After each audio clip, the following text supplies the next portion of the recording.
हाय everyone, सभी का warm welcome है Y T your English Shooter पे। आज एक स्पेशल एक्सरसाइज करने वाले हैं। द इकोनॉमिस्ट मैगजीन से एक आर्टिकल को पढ़ेंगे। आज स्टिमुलेटिंग डिबेट इसका टाइटल है। ये आर्टिकल लिखा हुआ है अमेरिका की एक नई नीति पे, जिसमें महंगाई को बीट करने के लिए अमेरिका की सरकार वहाँ के लोगों को मुफ्त में पैसा बांट रही है और इस पर चल रही है एक डिबेट। क्या इस पैसे को बांटने से वास्तव में महंगाई कम होगी या इस पैसे की वजह से और महंगाई बढ़ जाएगी। बहुत ही प्यारा लिखा हुआ इकोनॉमिक आर्टिकल है। शुरू करेंगे अपने क्विज़ के साथ में। 5-6 क्वेश्चंस आपके सामने हैं। आर्टिकल पढ़ते जाओ और इन क्वेश्चंस को सॉल्व करते जाओ। साथ साथ आपको ग्रामर, वोकैबुलरी, कॉम्प्रिहेंशन सब कुछ देखना है। सॉल्यूशंस इस क्विज़ का क्लास के लास्ट में आपको करवाता हूँ।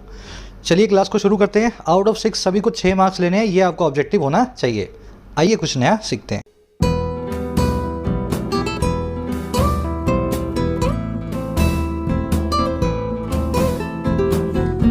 ऑलराइट, कह रहा है अ स्टिमुलेटिंग डिबेट। डिबेट का मतलब तो आप जानते ही हैं, बहस, आर्ग्यूमेंट।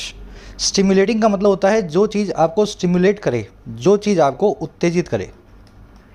अब ये जो स्टिमुलेटिंग वर्ड है ना, इसका एक और मीनिंग भी है। स्टिमुलेट का मतलब होता है उत्तेजित करना या किसी को एनकरेज करना। वहाँ की सरकार स्टिमुलस पैकेज को अनाउंस कर रही है। स्टिमुलस पैकेज वो पैकेज होते हैं जो वहाँ की आबादी को या वहाँ की इकॉनमी को उत्तेजित करते हैं, थोड़ा सा एनकरेजमेंट देते हैं। आपके अकाउंट में 10,000 रुपये पड़ गए तो इससे क्या हुआ, आपको थोड़ा सा फ़ायदा मिला, थोड़ा सा हेल्प मिला इन्फ्लेशन को बीट करने में। कह रहा है ये जो डिबेट है ना, जो स्टिमुलस पैकेज के ऊपर जो है आधारित है, ये डिबेट बहुत ही स्टिमुलेटिंग है, बहुत ही उत्तेजित करने वाली है। अमेरिका में अब यही सवाल उठाया जा रहा है कि स्टिमुलस पैकेज कितने सही हैं। इस बात को स्टिमुलेटिंग अंदाज में डिबेट किया जा रहा है। तो दोनों ही तरीके से टाइटल के मीनिंग निकलेंगे। अब देखेंगे स्टिमुलस पैकेजेस क्या हैं, यहाँ से पता लगेगा आपको टाइटल पैराग्राफ से। कह रहा है गवर्नमेंट पे आउट्स स्टॉक्ड इन्फ्लेशन, कैन मोर पे आउट्स ब्लंट इट। कह रहे सरकार के जो पे आउट हैं, अब ये पे आउट क्या होता है, पे कर दिया आपने आउटसाइड एक पार्टी को, किसी को कुछ पैसा दे दिया, या आप यूं बोल दें डिपॉजिट कर दिया। कह रहे सरकार का जो मुफ्त का पैसा बांटने का काम है, पे आउट्स हैं, इन्होंने ही स्टॉक किया था इन्फ्लेशन को। पिछले साल 2020 में, 2021 में अमेरिका ने खूब पैसा बांटा लोगों को, इसी से वहाँ की महंगाई जो है बढ़ गई। स्टॉक का मतलब होता है आग में हवा देना, महंगाई में हवा दी गई। कह रहे अब और ज़्यादा जो पे आउट्स दे रही है सरकार वहाँ की, क्या महंगाई को वो ब्लंट कर पाएंगे। ब्लंट का मतलब होता है किसी चीज़ की इंटेंसिटी को कम करना, किसी चीज़ को कम तीखा और कम प्रभावी बनाना। आ रही बात समझ में। तो पैसा बांट के ही तो महंगाई बढ़ाई थी, अब पैसा बांट रहे हैं क्योंकि महंगाई बढ़ गई है। तो क्या अब की बार जो पैसा बांटा जा रहा है उससे महंगाई कुछ कम हो पाएगी, ये बात है सारी डिबेट की। आपको मीनिंग निकालना है, सिर्फ यहाँ से मतलब ट्रांसलेट नहीं करना है, चीज़ें समझ भी आनी चाहिए आपको। पे आउट्स आपका सब्जेक्ट है, स्टोक्ड इसकी वर्ब है। स्टोक का मतलब होता है आग में घी डालना। इसको फ्यूल, इंस्टिगेट या फैन करना भी बोलते हैं। फैन मतलब हवा देना। पंखा क्या करता है, हवा देता है ना। तो जब आप किसी चीज़ को वर्ब फॉर्म में फैन लगा के यूज़ करते हो तो उसका मतलब होता है किसी चीज़ को हवा दे रहे हो, आग में घी डाल रहे हो। पे आउट्स की वर्ब है कैन ब्लंट। इंट्रोगेटिव सेंटेंस है, लास्ट में क्वेश्चन मार्क लगा हुआ है, यहाँ आपसे सवाल पूछा गया है। ब्लंट करने का मतलब होता है किसी चीज़ की इंटेंसिटी को कम करना। ये ब्लंट वर्ड आपने पेंसिल से अगर आप इसको जोड़ लोगे तो याद रहेगा आपको। अगर पेंसिल को शॉर्पनर से आप छील दोगे तो पेंसिल हो जाएगी शार्प। क्या हो जाएगी, तीखी यानी शार्प। लेकिन अब अगर पेंसिल आप यूज़ करोगे ना तो धीरे धीरे वो पेंसिल हो जाएगी ब्लंट। आ रही बात समझ में, उसके आगे की नोक खत्म हो जाएगी। तो ब्लंट करने का मतलब ही होता है किसी चीज़ की नोक को ख़त्म कर देना, उसकी इंटेंसिटी को बहुत नीचे ले आना। चलिए अब आगे बढ़ते हैं। टाइटल पैराग्राफ आपने देख लिया, अब इसकी आर्टिकल की वोकैब पे नज़र डालेंगे।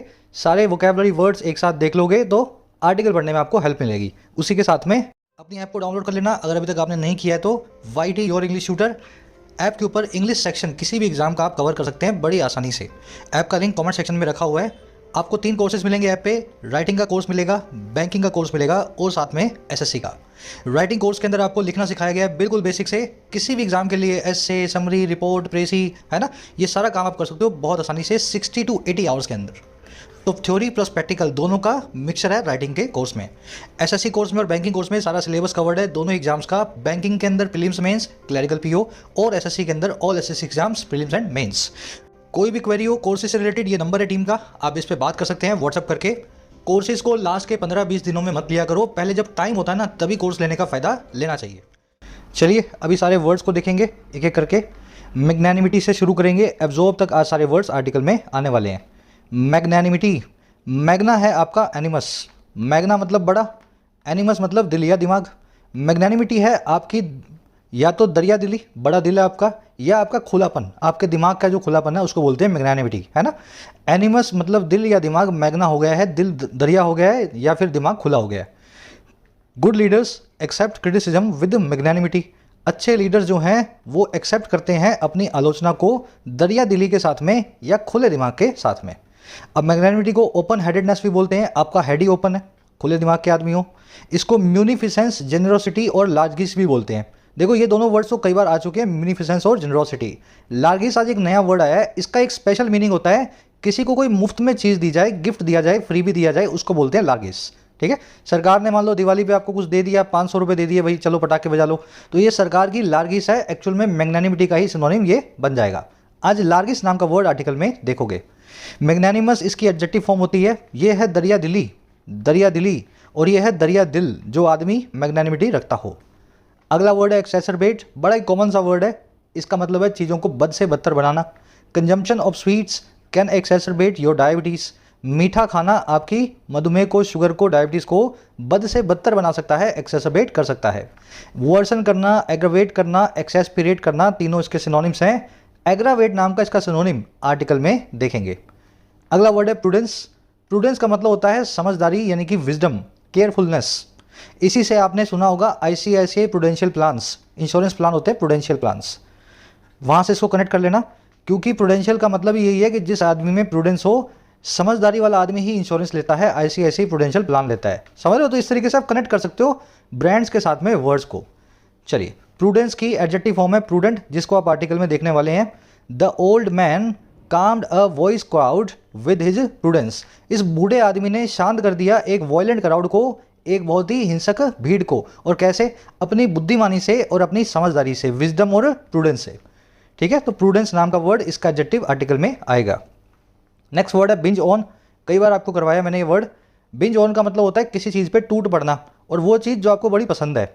एग्ज़ाम हो गए, आपने 10 दिनों से टीवी नहीं देखा, 20 दिनों से यूट्यूब नहीं चलाया, फिर जब एग्ज़ाम के बाद आप चलाने बैठते हो तो आप 2-3 दिन तक यूट्यूब ही चला रहे हो लगातार, तो आप यूट्यूब पे बिंज ऑन कर रहे हो, एक्सेसिवली इंडल्ज कर रहे हो अपनी हॉबीज़ के अंदर खुद को। बिंज ऑन को स्प्लर्ज ऑन या गोर्ज ऑन भी बोलते हैं। आज स्प्लर्ज ऑन इसका सिनोनिम आर्टिकल में देखेंगे। Bingeing on your favourite food frequently can make you fat, अपने फेवरेट फूड पे, पसंदीदा खाने पे बार बार टूट पड़ने का जो काम है, फ्रीक्वेंटली करने का जो काम है, आपको मोटा कर सकता है, फैट बना सकता है। चलिए, नेक्स्ट वर्ड है स्टोक, ये भी करवाया था मैंने। किसी चीज़ को इंस्टिगेट या इंसाइट करना, या यूं कह दे आग में घी का काम करना, है ना। इसको फैन करना, स्टिरअप करना, किंडल करना या विपअप करना भी बोलते हैं। स्टोक नाम का वर्ड आर्टिकल में आएगा। The USA is often accused of stoking wars in order to boost its thriving weapon economy, America पे अक्सर आरोप लगते हैं कि ये आग में घी भड़काता है वॉर्स के, स्टोक करता है नई जंगों को, और क्यों? ताकि ये बढ़ावा दे सके अपनी फलती फूलती वेपन इकॉनमी को, हथियारों की इकॉनमी जो है इनकी, हथियारों की जो कंपनियां हैं उनको, है ना। तो स्टोक करना, आग में घी देना। पेंट अप, इकॉनमिक आर्टिकल में ये वर्ड बहुत आता है। पेंट अप क्या होता है? मान लीजिए आपके मन में कोई चीज़ है जो आपने दबा के रखी हुई है और क्यों दबा के रखी है? सामने वाले को बुरा ना लग जाए, आपके घर वालों के लिए, या आपके बॉस के लिए, आपके टीचर के लिए। एक दिन आपका गुस्सा फट पड़ा, तो जो फट पड़ा ना गुस्सा आपका, वो आपका पेंट अप गुस्सा था, आपने उसको सप्रेस करके रखा हुआ था, दबा के रखा हुआ था। इसको कंस्ट्रेंड या रिस्ट्रिक्टेड भी बोलते हैं, रिस्ट्रेंड भी बोल सकते हैं। दबा के रखी हुई चीज़, रिस्ट्रेन की हुई चीज़, पेंट अप की हुई चीज़ कहलाती है। Years of pent up emotions came out as she cried, कई सालों के दबे हुए इमोशंस जो है बाहर निकले, केम आउट हुए जैसे ही उसने जो है रोना शुरू किया, एज शी क्राइड। ठीक है, तो आज आप रिस्ट्रेंड या रिस्ट्रिक्टेड नाम का वर्ड आर्टिकल में देखेंगे। लास्ट वर्ड है एब्जॉर्ब, एब्जॉर्ब का मतलब होता है सोख लेना। मिट्टी में पानी डालोगे तो क्या करेगी मिट्टी? पानी को सोख लेगी, है ना। तो या तो लिटरली किसी चीज़ को सोख लेना आप, वास्तव में फिजिकली, या फिर किसी चीज़ को वैसे सोख लेना, जैसे मैंने आपको कुछ बताया और आपने सबका सब दिमाग में बिठा लिया, तो आपने उसको भी एब्जॉर्ब कर लिया, है ना। आप किसी चीज़ को समझ लेते हो, अपने अंदर बिठा लेते हो, तो वो भी एब्जॉर्ब करना है। और अगर मिट्टी में पानी डाला या स्पॉन्ज के ऊपर कोई पानी डाला, तो वो सोख लेने वाला काम भी एब्जॉर्ब करना कहलाता है। लिटरली और मेटाफोरिकली दोनों तरीके से सोख लेने के लिए वर्ड यूज़ करेंगे। अब देखो, एब्जॉर्ब को एसिमिलेट भी बोलते हैं, एसिमिलेट भी बोलते हैं, एक एडवांस वर्ड है। कंज्यूम, सक इन, स्पॉन्ज अप, सब इसके सिनोनिम्स हैं। The sand absorbed all the water, रेत ने एब्जॉर्ब कर लिया सारे पानी को, सोख लिया, एक तो ऐसे यूज़ करोगे। और फिर a good students aims to absorb everything ही और शी रीड्स। एक अच्छा स्टूडेंट ये एम करता है कि वो सोख लेगा हर एक चीज़ को जो वो उसे पढ़ रहा है ना, हर चीज़ को समझ लेगा, अपने अंदर बैठा लेगा। यही 7 वर्ड्स हैं, डिटेल में हो गए हैं, आर्टिकल में आएंगे। अब आ जाओ आर्टिकल पे, एक समरी आपको दे देते हैं। समरी ये है कि बताया जैसे मैंने आपको 2020-21 के बाद में अमेरिका अमीर देश है, खूब पैसा इनके पास, तो इन्होंने बहुत सारा पैसा नया भी छापा और लोगों में बांटना शुरू कर दिया पेंडेमिक के बाद कि चलो नौकरी चली गई आपकी, ये लो पैसा, खाना खा लो, है ना। अब उससे हुआ क्या, 2020-21 में अमेरिका ने इतना पैसा बांट दिया और इतना पैसा छाप दिया जितना अमेरिका ने 100 साल में नहीं बांटा था या छापा था। 100 ईयर्स की छपाई जो है पैसे की 1-1.5 साल में अमेरिका ने कर दी। और इससे क्या हुआ, अमेरिका में और पूरी दुनिया में आ गया इन्फ्लेशन। अब पूरी दुनिया तो निपटेगी जैसे निपटेगी, मोदी जी देखेंगे यहाँ जो करना है। अमेरिका क्या कर रहा है इन्फ्लेशन के लिए, अपनी आबादी को थोड़ा थोड़ा पैसा और दे रहा है कि चलो इन महंगाई बढ़ गई है, दिवाली आ रही है, थोड़ा सा पैसा ले लो क्रिसमस के वक्त। अब अमेरिका में चल रही है एक बहस कि क्या तुम मूर्ख हो गए हो, पैसा बांटने की वजह से ही तो महंगाई आई थी, लोगों की जेब में ज़्यादा पैसा था, अब तुम उस महंगाई के नाम पे और पैसा बांट रहे हो तो महंगाई और नहीं बढ़ जाएगी क्या। इसी बात को इस आर्टिकल में डिबेट करके बताया गया दोनों ही पहलुओं को। ठीक है, ये बात सच भी है और गलत भी है, कैसे, ये दोनों चीज़ें आप आर्टिकल में देखेंगे। आज की टोन है एनालाइजिंग, एनालाइज करके बता रहा है पैसा बांटने से क्या होता है। चलिए अब शुरू करते हैं। कह रहा है it sounds like a bad joke. कह रहा है ये चीज़ साउंड करती है एक बुरे मजाक की तरह जो अमेरिका में हो रहा है। इट की वर्ब है साउंड। साउंड का मतलब होता है किसी चीज़ का प्रतीत होना, दिखाई देना या सीम होना, इसको सीम करना भी बोलते हैं, SEEM, सीम। तो कह रहा है ये सारी चीज़ें एक बुरा मजाक दिखाई देती है। कैसी, कौन सी चीज़। कह रहा है in 2020 and 2021 the American government sent out pandemic relief payments to tens of millions of households. कह रहे हैं इन 2 सालों में, पैंडमिक के बाद में 2021 में अमेरिका की सरकार ने सेंड आउट कर दिया, भेज दिया पैंडमिक रिलीफ पेमेंट्स को, पैंडमिक के नाम पे आराम देने वाली पेमेंट्स को। और किन को भेजा भाई, दसियों हजार लोगों को या टेंस ऑफ मिलियंस लोगों को। टेंस ऑफ मिलियंस का मतलब है करोड़ों, समझ लो करोड़ों लोगों को, करोड़ों हाउस होल्ड्स को। अब ये पेमेंट्स कितनी थी, ये थी worth thousands of dollars per person, हर आदमी के हिसाब से हज़ारों डॉलर्स की ये पेमेंट थी। $1 की कीमत है 80,000 रुपये, मतलब $1000 की, तो एक आदमी को कम से कम 80,000 रुपये तो अमेरिका में मिले ही हैं पेंडेमिक के बाद मुफ्त में सरकार से। सेंटेंस समझ में आ गया। गवर्नमेंट की वर्ब है सेंट आउट, वर्थ लगा के यहाँ बता रहा है उसकी पैसे की कीमत कितनी है। चलो अब आगे देखते हैं आगे हुआ क्या। कह रहे this largesse led to a surge in consumer spending. कह रहा है ये जो लार्गीज है, अब लार्गीज, म्यूनिफिशेंस, बेनेवोलेंस, याद है ना सारे वर्ड्स, मैग्नानिमस। कह रहे ये मैग्नानिमिटी, दरिया दिली जो थी, ये जो लार्गीज थी, मुफ्त के गिफ्ट थे। कह रहे ये सारे के सारे लीड टू कर गए और कहाँ पे, एक सर्ज की तरफ, एक उछाल की तरफ कंज्यूमर स्पेंडिंग में। स्पेंडिंग मतलब खर्चा, कंज्यूमर मतलब लोग जो खर्चा करते हैं। मुफ्त में पैसा आया तो लोगों ने खर्च दिया। कह रहा which in turn fed into the high inflation now racking the country. कह रहे वो पैसा जो कि इन टर्न का मतलब है आगे जा करके, अपनी बारी से, पहले एक चीज़ हुई फिर दूसरी हुई, टर्न के हिसाब से एक के बाद एक। कह रहे ये जो वही पैसा है जो इन टर्न यानी आगे जा करके फीड इनटू कर गया और ज़्यादा बड़ा कर गया। फीड इनटू करना, किसी चीज़ को खिला पिला के और बड़ा करना। और किसको कर गया, हाई इन्फ्लेशन को। और वो इन्फ्लेशन जो अब रैक कर रहा है पूरी कंट्री को। रैक का मतलब होता है टॉर्चर करना, टॉर्मेंट करना, एक्सटोर्ट करना, परेशान करना। आगे बात समझ में। मुफ्त का पैसा था, कंज्यूमर स्पेंडिंग होने लगी, लोगों ने पैसा खर्चा, चीज़ों के दाम बढ़ गए, आज वही दाम अमेरिका को परेशान कर रहे हैं। लार्गीज की वर्ड है लेड टू, विच की वर्ब है फेड इनटू, विच आया है लार्गीज के लिए, मुफ्त के चीज़ों के लिए। रैकिंग का मतलब होता है, यहाँ पे एडजेक्टिव है ना, रैकिंग एक पार्टिसिपल है। रैक का मतलब होता है एक्सटोर्ट करना, टॉर्मेंट करना, किसी को टॉर्चर करना।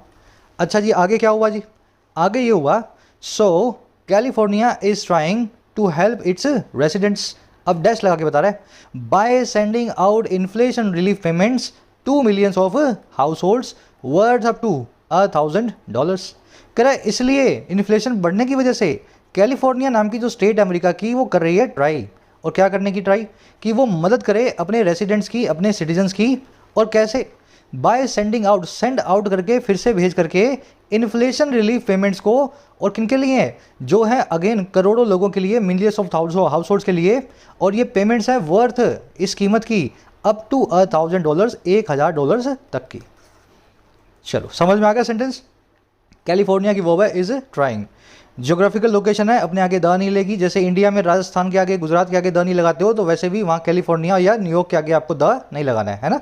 ज्योग्राफिकल लोकेशंस कंट्री हो, स्ट्रीट हो, जिला हो, स्टेट हो, कभी भी इनके नाम के आगे द नहीं आता, चाहे कॉन्टिनेंट हो, है ना। आगे क्या कह रहा है जी, कह रहा है if the first set of payments contributed to inflation can the second set of payments somehow minimize it. अब देखो लास्ट में क्वेश्चन मार्क है, सवाल पूछ रहा है, कह रहा है अगर पहला सेट ऑफ पेमेंट जो था उसने कंट्रीब्यूट टू किया, उसने बढ़ा दिया, भागीदारी दी इन्फ्लेशन में यानी कि महंगाई में, कह रहे क्या कैन जो सेकंड सेट ऑफ पेमेंट्स है क्या वो समहाउ किसी तरीके से इसको मिनिमाइज करेगा, इन्फ्लेशन को ब्लंट या कम करने की कोशिश करेगा। अरे बात समझ में, पैसा बांटने से इन्फ्लेशन होता है, अब इन्फ्लेशन बढ़ गया इसलिए और पैसा बांट रहे हो, तो क्या कल को और इन्फ्लेशन नहीं बढ़ेगा, बात है ये सारे सवाल की।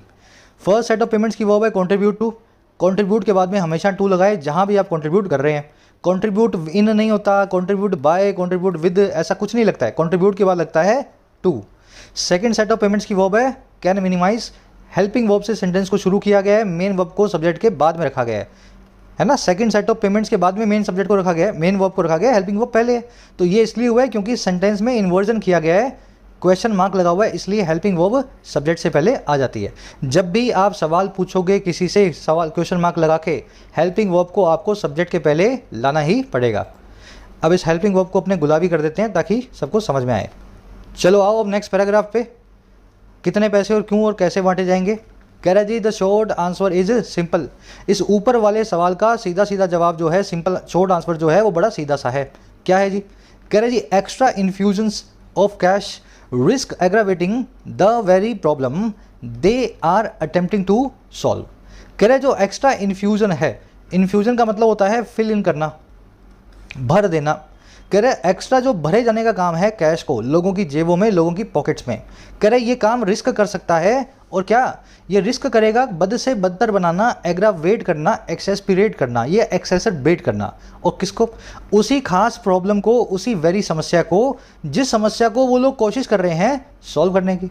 तो पैसे से ही समस्या पैदा हुई थी और पैसा डालोगे तो समस्या एग्रावेट ही होगी। This is the simple answer.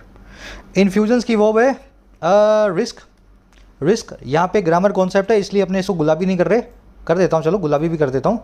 Infusions की वर्ब है रिस्क, दे की वर्ब है आर अटेम्प्टिंग, दे आया है कैलिफोर्निया की सरकार के लोगों के लिए। एग्रावेट का मतलब है किसी चीज़ को बद से बदतर बनाना, अभी ये वर्ड आपको करवाया भी था, एग्रावेट, एक्सेसरबेट, वर्सन, एक्सेस, है ना, किसी चीज़ को और ख़राब बनाना। अब जो ग्रामर कॉन्सेप्ट है उसको फटाफट से देखेंगे। पहले आपसे सवाल पूछ लेता हूँ, ये रिस्क नाम की वर्ब जो देखी है आपने, इसके बाद में देख रहे हो ये एग्रावेट लिखा हुआ है, इसकी जगह लिखा हुआ है एग्रावेटिंग। मान लीजिए यहाँ पे लिखना होता है एग्रावेट या टू एग्रावेट, तो मैं ऐसा क्यों नहीं लिख सकता हूँ। ऐसा क्या हुआ इस सेंटेंस में कि एग्रावेटिंग नाम के जीरेंड को हमें यूज करना पड़ा। चलो सब कुछ छुपा है इस रिस्क नाम के वर्ड में। इस वर्ड को देखते ही आपके कान हो जाने चाहिए खड़े, ठीक है। और खाली इस वर्ड को नहीं, ये सारे वर्ड्स, ये सारी वर्ब्स वो वर्ब्स हैं इंग्लिश के अंदर जो अपने बाद में या तो लेंगी नाउन और या लेंगी वर्ब की आईएनजी फॉर्म, अगर दूसरी कोई वर्ब आएगी तो। इन्होंने खा रखी है कसम। कौन कौन सी वर्ड्स हैं, consider, avoid, resume, finish, enjoy, tolerate, mind, spend time, report, recent, keep on या पोस्टपोन, एडमिट, डिनाई और रिस्क। दो एडजेक्टिव्स भी हैं, वर्थ एंड बिजी, ये भी इसी तरह की कसम खा के बैठे हैं। सवाल अब आपका ये आना चाहिए, सर क्या इतनी वर्ब्स को याद किया जा सकता है क्या। देखो ऐसे है ना, 1000 वर्ब्स और भी इंग्लिश में, लेकिन ये वही वर्ब्स हैं जिन पे क्वेश्चंस बनाए जा रहे हैं एग्जाम्स में पिछले 10-20 सालों में, जब से मैं एग्जाम दे रहा हूँ, जब से आप दे रहे हो। तो कहने का मतलब ये है कि ये वर्ब्स तो आपको याद कर ही लेनी है, और याद करने का एक ही तरीका है, एक बार इनको दिमाग में बिठाओ और फिर बार बार जब आर्टिकल्स में आए इनको रिवाइज करो। रट्टा मार लो एक बार, कोई बात नहीं, कोई मतलब मुश्किल नहीं है इसको रट्टा मारना भी। कंसीडर का मतलब है किसी चीज़ को कंसीडर करना, विचार करना। अवॉइड का मतलब है किसी चीज़ पे विचार ना करना, है ना। ऐसे इनके पेयर्स बनाकर इनको याद कर सकते हो। रिज्यूम का मतलब है शुरू करना, फिनिश का मतलब है ख़त्म करना, इंजॉय का मतलब है मज़ा लेना, टॉलरेट का मतलब है सजा सहना, है ना। कीप ऑन का मतलब है जारी रखना, पोस्टपोन का मतलब है आगे के लिए ढकेल देना, एडमिट का मतलब है मान लेना, डिनाई का मतलब है मना कर देना, है ना। तो ये सब एक दूसरे से जुड़ी हुई हैं। अब इन पे क्वेश्चन जो बनते हैं वो भी देख लेते हैं। Did you enjoy to watch the movie last night, क्या रात को जो मूवी देखी थी आपने उसको एंजॉय किया। अब मुझे बताओ, एंजॉय के बाद में टू वॉच लग सकता है क्या। इस रूल के हिसाब से नहीं लगेगा। तो मुझे क्या लिखना चाहिए सर, मुझे लिखना चाहिए डिड यू इंजॉय वॉचिंग, या लिख देता हूँ वॉचिंग, ठीक है। Did you enjoy watching the movie last night. अब ये काम डिनाई के बाद में भी करना है। The thief denied to steal anything, thief ने मना कर दिया कि उसने कुछ नहीं चुराया, उसने कुछ भी स्टील नहीं किया। स्टील के लिए यहाँ पे आएगा स्टीलिंग, क्योंकि वर्ब लग चुकी है डिनाई, और इसके बाद में दूसरी वर्ब आएगी वर्ब की आईएनजी फॉर्म में। The company is considering to fire some employees, company consider कर रही है, विचार कर रही है कुछ एम्प्लॉइज को नौकरी से निकालने का। तो कंसीडर टू फायर नाम का कोई ऐसा फ्रेज नहीं बनेगा, कंसीडरिंग फायरिंग सम एम्प्लॉइज। अब आप बोलोगे सर ये तो बड़ा अजीब हो गया, कंसीडरिंग फायरिंग। हाँ हो गया, होता है और ऐसा ही होगा। समझ में आ गई बात, चाहे लग गया हो आईएनजी फॉर्म कोई बात नहीं, इस बात से फर्क नहीं पड़ता। यहाँ तो फायरिंग आएगा, वर्ब की आईएनजी फॉर्म आएगी। अच्छा नाउन आ रहा हो इन वर्ब्स के बाद में, तब पंगे नहीं लेने हैं, नाउन को अपनी जगह पे पड़े रहने देना है। ये काम सिर्फ वर्ब्स के साथ करना है, आईएनजी बनाना है उसकी फॉर्म को। तो इसीलिए यहाँ लिखा जी रिस्क अग्रावेटिंग। चलो आगे बढ़ते हैं। आगे कह रहा है जी, क्या कह रहा है आगे, कह रहा है families in California who make less than $1,50,000 annually started receiving one of direct deposits of up to $1,050 in their bank accounts on October 7th। कह रहे वो परिवार कैलिफोर्निया में जो मेक करते हैं या कमाते हैं $1,50,000 से भी कम, कितने हो गए $1.5 लाख, लगभग साल के 1.5 करोड़, इतना ही ना। तो 1.5 करोड़ से कम जो कमाती हैं एनुअली, अब उन्होंने शुरू कर दिया है रिसीव करना वन ऑफ डायरेक्ट डिपॉजिट्स को। वन ऑफ का मतलब है एक मुश्त, एक ही बार में। और ये डिपॉजिट्स कितने के हैं, अप टू $1,050 के, लगभग 80-90 हज़ार रुपये के अपने बैंक अकाउंट्स में 7 अक्टूबर से। चलिए सिंपल सेंटेंस है। फैमिलीज़ की वर्ब है स्टार्टेड, हु की वर्ब है मेक, हु आया फैमिलीज़ के लिए, फैमिलीज़ प्लूरल है इसलिए हु की वर्ब भी प्लूरल है। जिसके लिए आया हो, जिसको अपना एंटीसीडेंट मान के बैठा हो, उसी के हिसाब से अपनी वर्ब लेता है रिलेटिव प्रोनाउन, हु, विच और दैट। चलिए और कुछ देखने वाला है नहीं। वन ऑफ का मतलब है एक मुश्त, एक ही साथ में। अब देख लो 1.5 करोड़ अगर साल में कमाते हो ना, तो आपको सरकार पैसे देती है कि चलो आप में महंगाई ज़्यादा हो गई है तो आपको थोड़ी हेल्प की जाए। तो अमीर देशों में इस तरह के लाइफ स्टाइल्स आपको मिलेंगे। आगे कह रहे जी the middle class tax refund as it is officially called is expected to reach up to 23 million Californians, nearly 60% of the state's population. कह रहा है मिडिल क्लास का टैक्स रिफंड जो है, कह रहा है जैसा कि ये आधिकारिक तौर पे ऑफिशियली बुलाया भी जाता है, ये जो सारा फ्री का मुफ्त का जो माल मिल रहा है इनको, कह रहा है ये जो रिफंड है ना, ये एक्सपेक्टेड है, इससे आशा है कि ये रीच करेगा और कहाँ तक, लगभग 23 मिलियन कैलिफोर्नियंस तक, 2.5 करोड़ लोगों तक कैलिफोर्निया में, जो कि 60% है स्टेट की इस पॉपुलेशन के। आगे बात समझ में। तो 4 करोड़ की पॉपुलेशन होगी तो 2.5 करोड़ लोगों को $1,000 ये बांट रहे हैं। रिफंड की वर्ब है इज एक्सपेक्टेड, इट की वर्ब है is called, is called. Called यहाँ पे इज कॉल्ड बना देगा पैसिव, वर्ब की आईएनजी फॉर्म, वर्ब की थर्ड फॉर्म आ गई है बी फैमिली की वर्ब के साथ में, तो इज प्लस में वर्ब की थर्ड फॉर्म पैसिव वॉइस। आगे बढ़ो। आगे कह रहे जी the government wants to make it easier for people to afford necessities such as petrol and groceries. कह रहे सरकार चाहती है कि वो मेक इट ईजियर कर दे, इस चीज़ को और आसान बना दे पहले के मुकाबले। और किन के लिए, फॉर पीपल, लोगों के लिए। अच्छा किस चीज़ को, कि वो अफोर्ड कर सके नेसेसिटीज़ को। अफोर्ड करने का मतलब होता है किसी चीज़ के खर्चे को सह लेना, और नेसेसिटीज़ का मतलब होता है ज़रूरत। तो कह रहे वो ज़रूरतों के खर्चे को प्यार से अफोर्ड कर सकें। जैसे कि कौन सी ज़रूरत है, एक ज़रूरत है पेट्रोल की और एक ज़रूरत है ग्रोसरीज़ की। आगे बात समझ में। गवर्नमेंट की वर्ब है वांट्स। पेट्रोल आप जानते हैं गैसोलीन को बोलते हैं, ये एक फ्यूल है, लेकिन इस वर्ड को पेट्रोल नाम के वर्ड से कंफ्यूज नहीं करना। ये है पेट्रोल, ये है पेट्रोल, इसमें आ रहा है ई, इसमें आ रहा है ए। ये जो पेट्रोल है इसका मतलब होता है गश्ती, जो पुलिस वाले रात में करते हैं। आपने सुना होगा ना क्राइम पेट्रोल, क्राइम पेट्रोल, तो वो पेट्रोल अपना वाला पेट्रोल नहीं होता आपकी एक्टिवा वाला, वो पेट्रोल होता है पुलिस की गश्ती, है ना। तो क्राइम पे जो पुलिस की गश्ती की टीम होती है उसको बोलते हैं क्राइम पेट्रोल। तो ये पेट्रोल, गश्ती और पेट्रोल गैसोलीन को अलग अलग रखना है ई और ए को देख करके। ग्रोसरी का मतलब होता है किराने का सामान। कह रहा है the problem is that if everyone splurges on consumer goods at about the same time they may drive up prices। कह रहे समस्या ये है, प्रॉब्लम इज दैट, कि अगर हर आदमी टूट पड़ता है, स्प्लर्ज ऑन करता है, गोर्ज ऑन करता है या बिंज ऑन करता है कंज्यूमर गुड्स पे, और कब, एक ही साथ, लगभग at about the same time. कह रहे सबको पैसे मिले और सब जाएंगे बाजार कुछ ना कुछ खरीद के लाएंगे क्रिसमस पे। तो कह रहे प्रॉब्लम ये है कि ये चीज़ जो है ना ड्राइव अप कर सकती है प्राइसेस को, महंगाई को और भी ज़्यादा बढ़ा सकती है। प्रॉब्लम की वर्ब है इज, एवरीवन की वर्ब है splurge is on. Splurge on का मतलब है टूट पड़ना, इसको गोर्ज ऑन या बिंज ऑन भी बोलते हैं। दे की वर्ब है मे ड्राइव अप। जब किसी चीज़ को ड्राइव अप करते हैं तो उस चीज़ को इंक्रीज करते हैं, उस चीज़ के लेवल को ऊपर लेके आते हैं। चलिए अब आ जाओ नेक्स्ट सेंटेंस पे। अब इसका आपको बताएगा दूसरा पहलू क्या है टैक्स रिबेट का। कह रहा है the longer answer is a bit more complicated. कह रहा है इसका जो लंबा जवाब है ना वो थोड़ा सा ज़्यादा पेचीदा है। कैसे पेचीदा है? Scale matters. देखो स्केल का मतलब होता है लेवल। कह रहा है बात वह सारी लेवल की, कितना पैसा बांट रहे हो, लेवल पे ही सब कुछ डिपेंड करता है। कह रहा है if every state were doing the same thing as California the upward pressure on inflation would be substantial. कह रहा है अगर हर स्टेट ही यही कर रही होती, और क्या कर रही होती, वही सेम चीज़ जो कैलिफोर्निया नाम की स्टेट कर रही है, तो जो अपवर्ड प्रेशर है, जो ऊपर की ओर दबाव है, और किस पे, इन्फ्लेशन पे। ऊपर की ओर दबाव का मतलब है इन्फ्लेशन को बढ़ाने का दबाव। कह रहे महंगाई का जो बढ़ने का जो दबाव है, प्रेशर है, वो सब्सटेंशियल होता, वो बहुत ही ज़्यादा होता, साइजेबल या नोटिसेबल होता। आई बात समझ में? तो जब 2020-21 में पैसे बांटे गए थे तो पूरे अमेरिका में बांटे गए थे। अब पैसे कम बांटे जा रहे हैं और कुछ कैलिफोर्नियंस को ही दिए जा रहे हैं।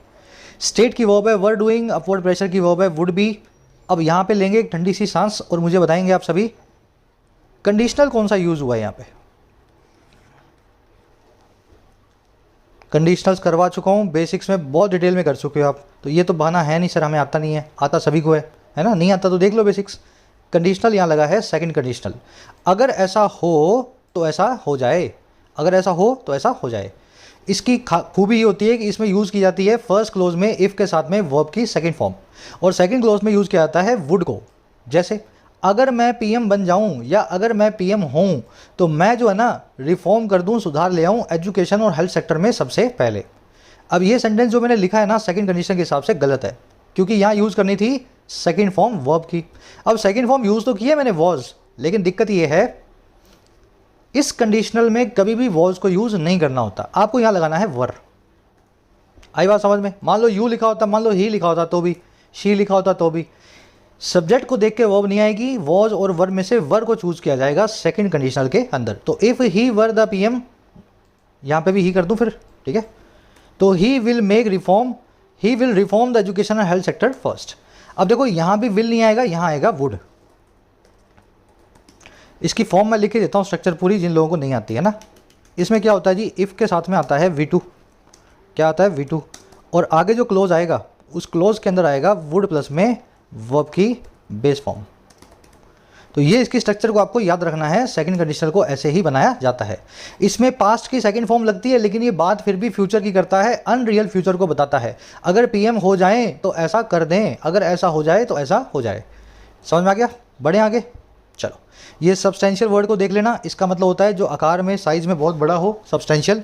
अब देखो सब्सटेंशियल से मिलते जुलते दो वर्ड्स और हैं, सब्सटेंटिव और सब्सटेंशिएट। सभी लोग एक बार सोचो दिमाग में, सारे वर्ड्स आपको करवाए हुए हैं। सब्सटेंशियल तो बता दिया, सब्सटेंटिव और सब्सटेंशिएट का क्या मीनिंग होता है?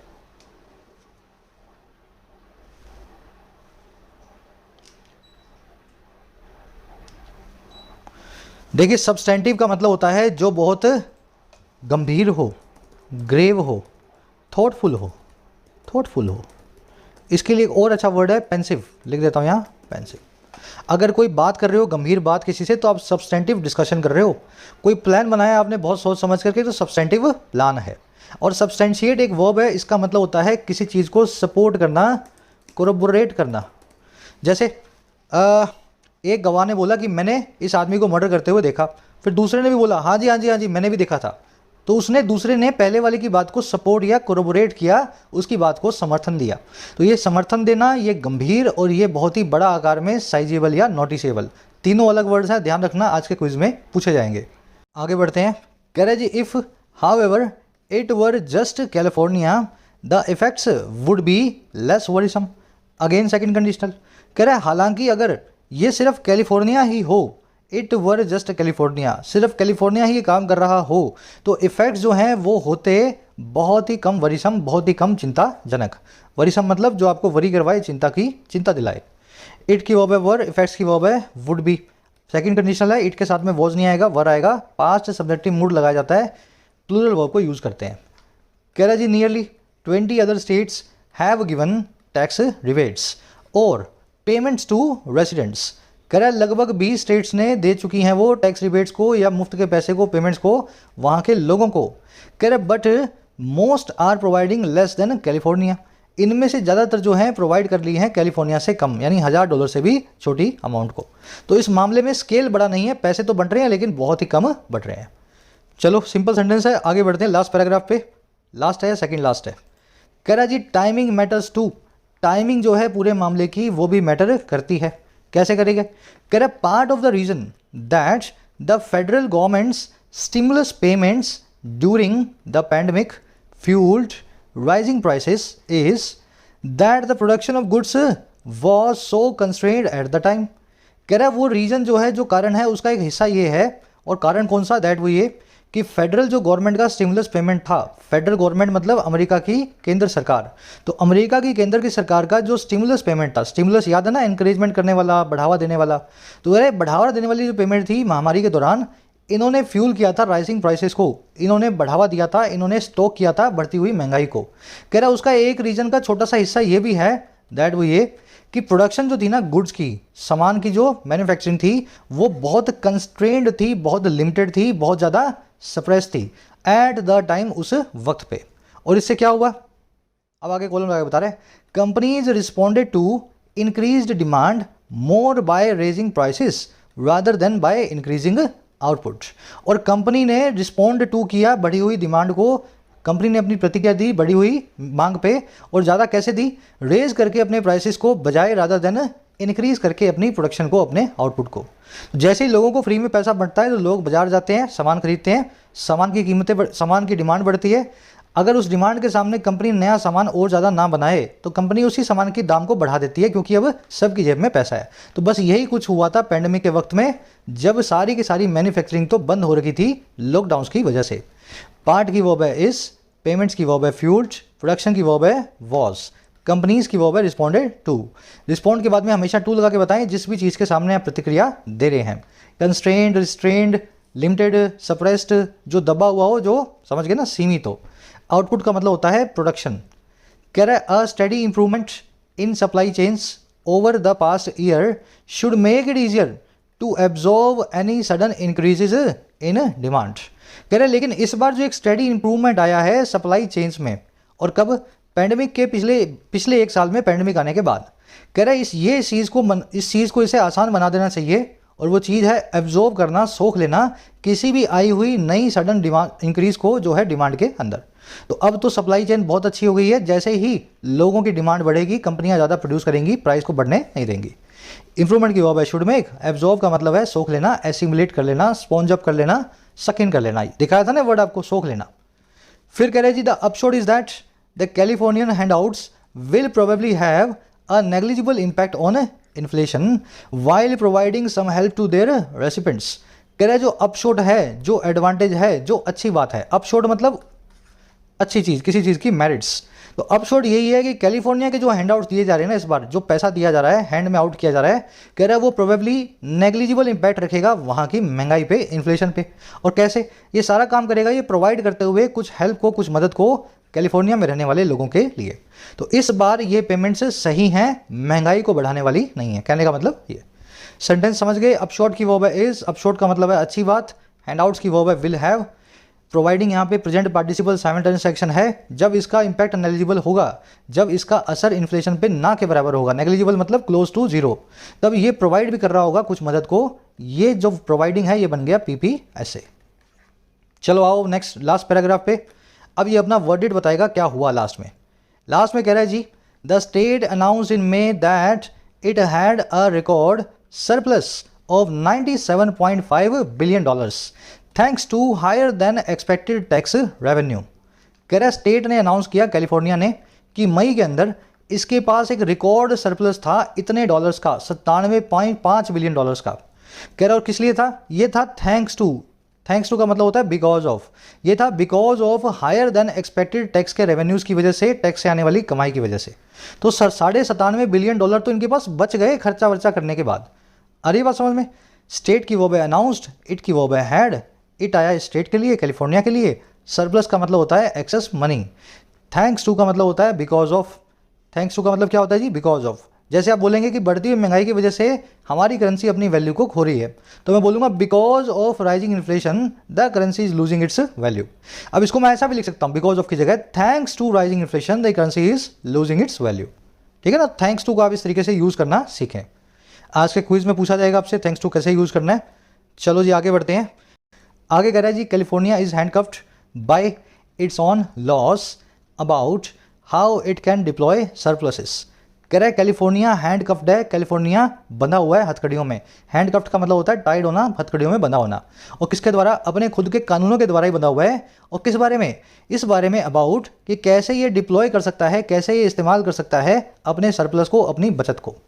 अब कह रहा है यहाँ पे कॉलम लगा के rebates to taxpayers are one standard options. जो रिबेट्स हैं, जो छूट है, और किसको? टैक्स पेयर्स को, वो एक स्टैंडर्ड ऑप्शन है। वो एक ऐसा ऑप्शन है जिसको कैलिफोर्निया में स्टैंडर्ड समझा जाता है ना। ये तो होता ही होता है। कैलिफोर्निया की वर्ब है इज हैंडकफ्ड पैसिव वॉइस में। हैंडकफ्ड का मतलब हथकड़ी लगा हुआ। इट की वर्ब है कैन डिप्लॉय, डिप्लॉय का मतलब है इस्तेमाल में लेना किसी चीज़ को। रिबेट्स की वर्ब है आर। कह रहा है जी yet the government could also have boosted spending on infrastructure including housing.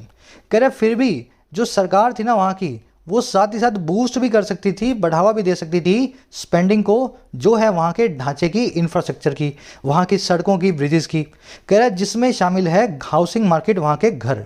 और कैसे? कह रहा है while initially adding more to the state's budget reserves.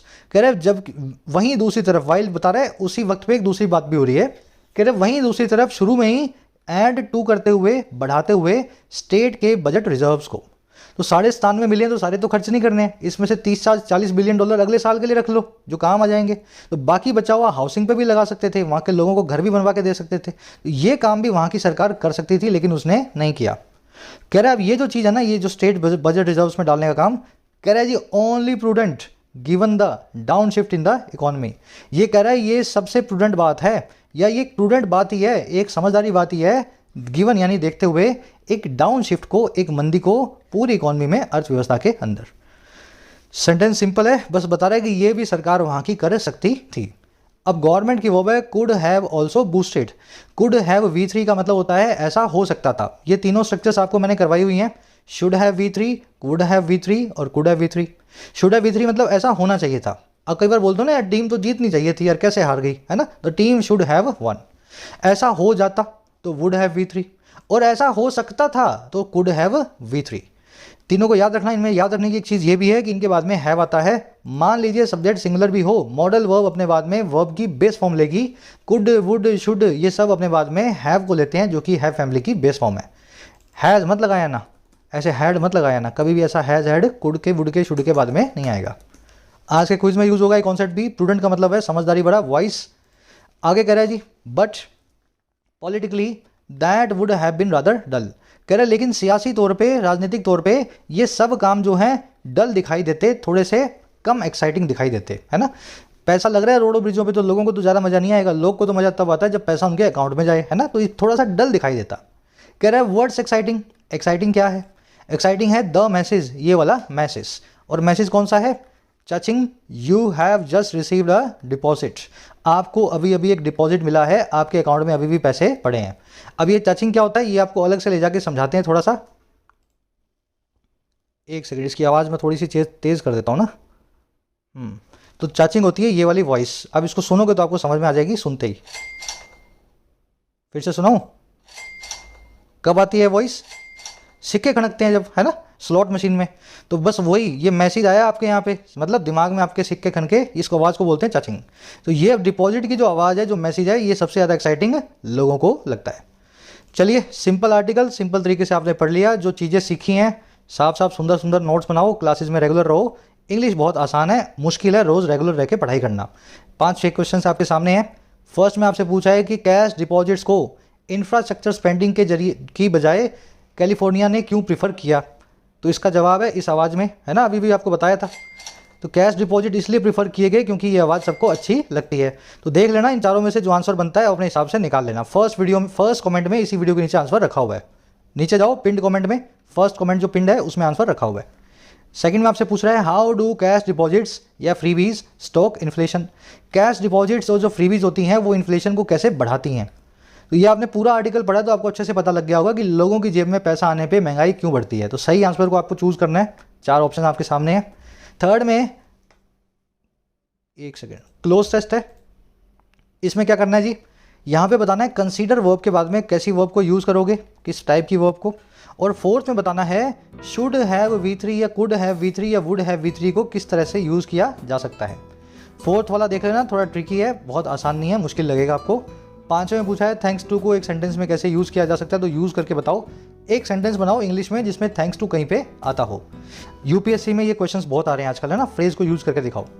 Six में आपसे सब्सटेंटिव, सब्सटेंशिएट और सब्सटेंशियल इन तीनों वर्ड्स के बीच का डिफरेंस पूछा है। साफ साफ कमेंट सेक्शन में लिखो तीनों वर्ड्स का मीनिंग क्या होता है, ताकि आपको भी ज़िंदगी भर याद रखे। चलिए मुलाकात लूंगा नेक्स्ट क्लास में। वीडियो के नीचे आंसर रखे हुए हैं, 6 में से कितने मार्क्स मिले जरूर से बताना in the comment section. Courses available हैं ऐप पे, जाके फ़ायदा ले सकते हो।